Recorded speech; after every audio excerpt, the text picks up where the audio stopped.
यस्य स्वयं स्वभावाप्तिरभावे कृत्स्नकर्मणा तस्मै संज्ञानरूपाय नमोस्तु परमात्मने।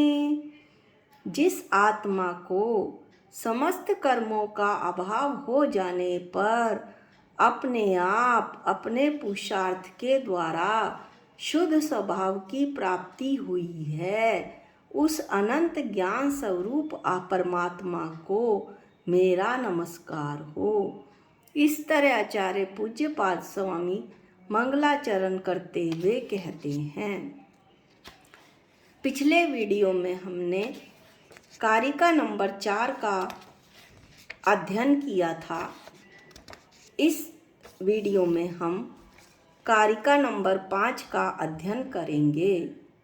आचार्य कहते हैं कि जिन आत्मा के भावों से मुक्ति मिलती है, उनसे यदि मुक्ति ना भी मिले तो स्वर्ग तो नियम से मिलेगा ही मिलेगा, और स्वर्ग मिलने पर उस धर्मात्मा को स्वर्ग सुख कैसा मिलता है इसे बताते हैं। ऋषि कज मनातंकम दीर्घकालोपलालितं नाके नाको कसाम सौख्यम नाके नाको कसामिव।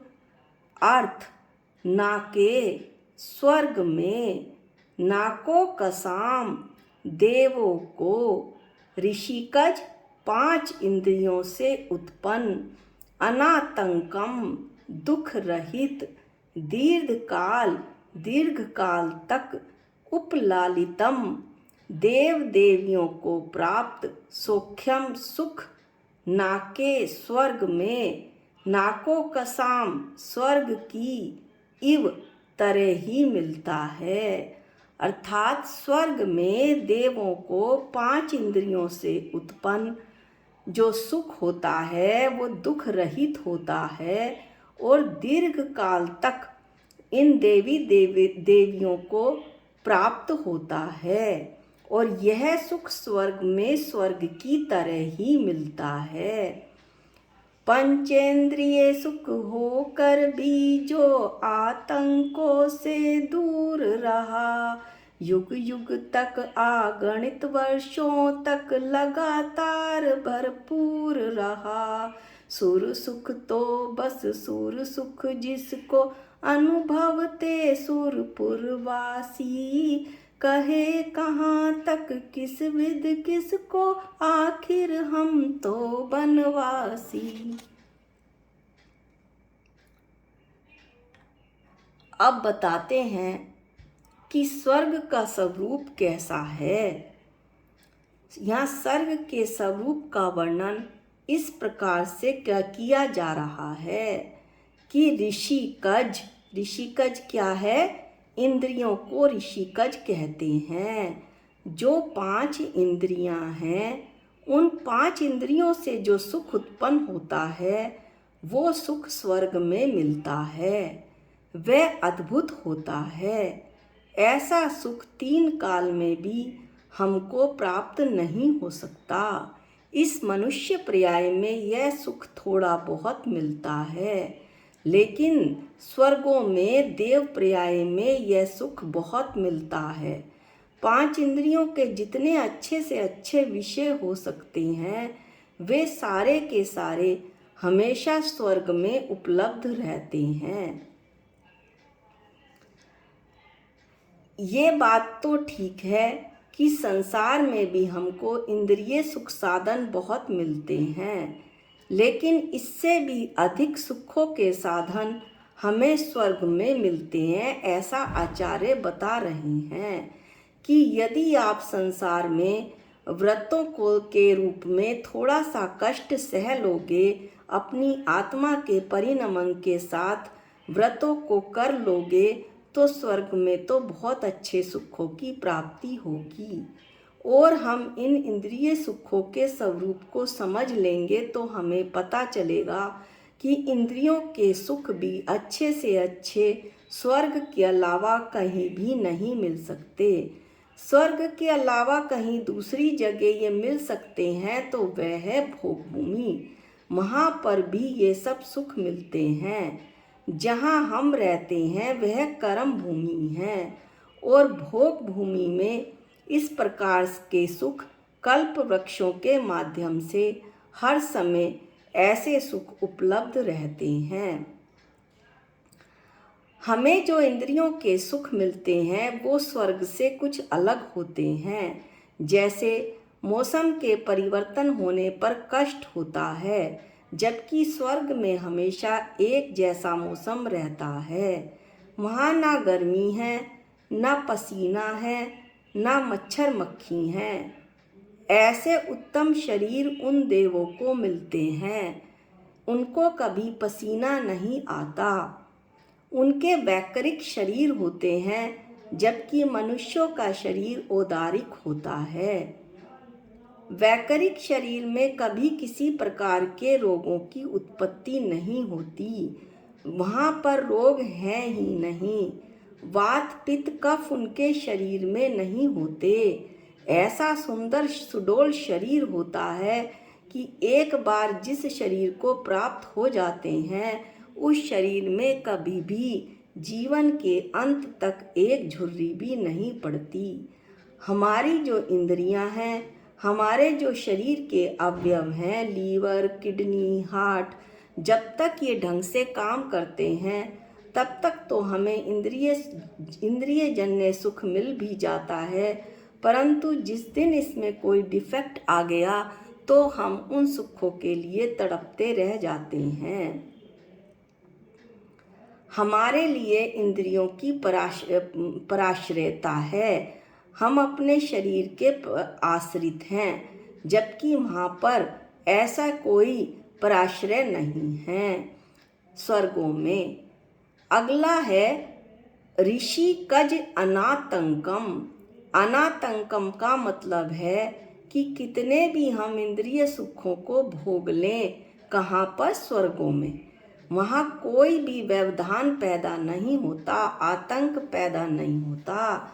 आतंक से अभिप्राय है कि यदि हमें वहाँ भूख लगेगी तो वह पीड़ादायक नहीं होगी। भूख कब लगी और उसकी पूर्ति कब हो गई ये पता भी नहीं चलेगा।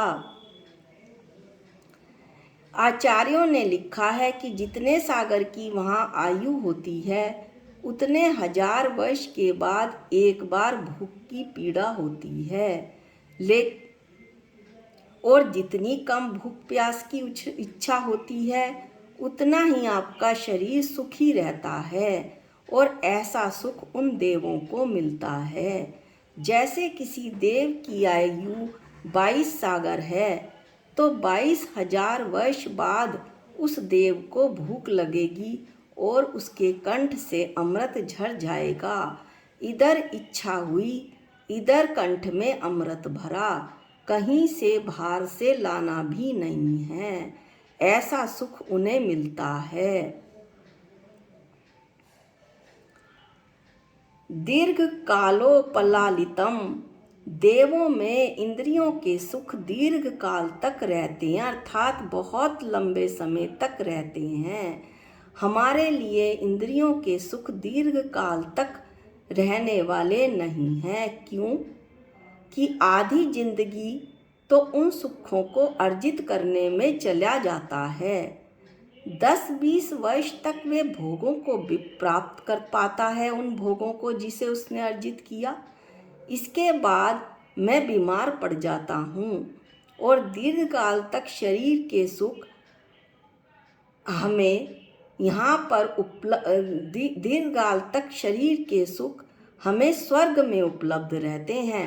संसार में हमें दीर्घकाल तक शरीर के सुख उपलब्ध नहीं रहते हैं कर्म भूमि में, क्योंकि बीमार पड़ते ही ये सुख भी दुखों के समान लगने लगते हैं।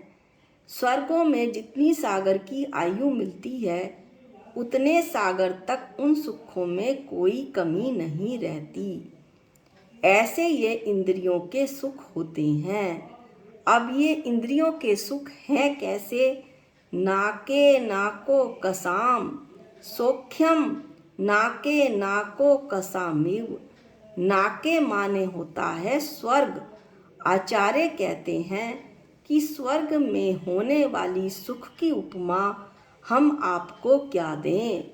वहाँ के सुख तो वहीं जैसे होते हैं, इसकी किसी से भी उपमा नहीं की जा सकती। ये उपमा से रहित हैं। इसलिए आचार्य कहते हैं कि स्वर्गों में जो देवों को सुख मिलता है वह उन देवों को उन्हीं के जैसा होता है। अन्य किसी भी जीव को ऐसे सुख की प्राप्ति नहीं होती। अन्य किसी भी जीव को ऐसे सुख की प्राप्ति नहीं होती है। लेकिन इसके बाद भी अगले श्लोक में, अगली कारिका में आचार्य बतलाएंगे कि ये जो इंद्रिय जन्य सुख है वो मेरे लिए हितकारी क्यों नहीं है। इसकी चर्चा हम अगले वीडियो में करेंगे। आज के लिए बस इतना ही। जा वाणी के ज्ञान से सूझे लोकालोक, जो वाणी मस्तक नमो सदा देत हूँ धोख।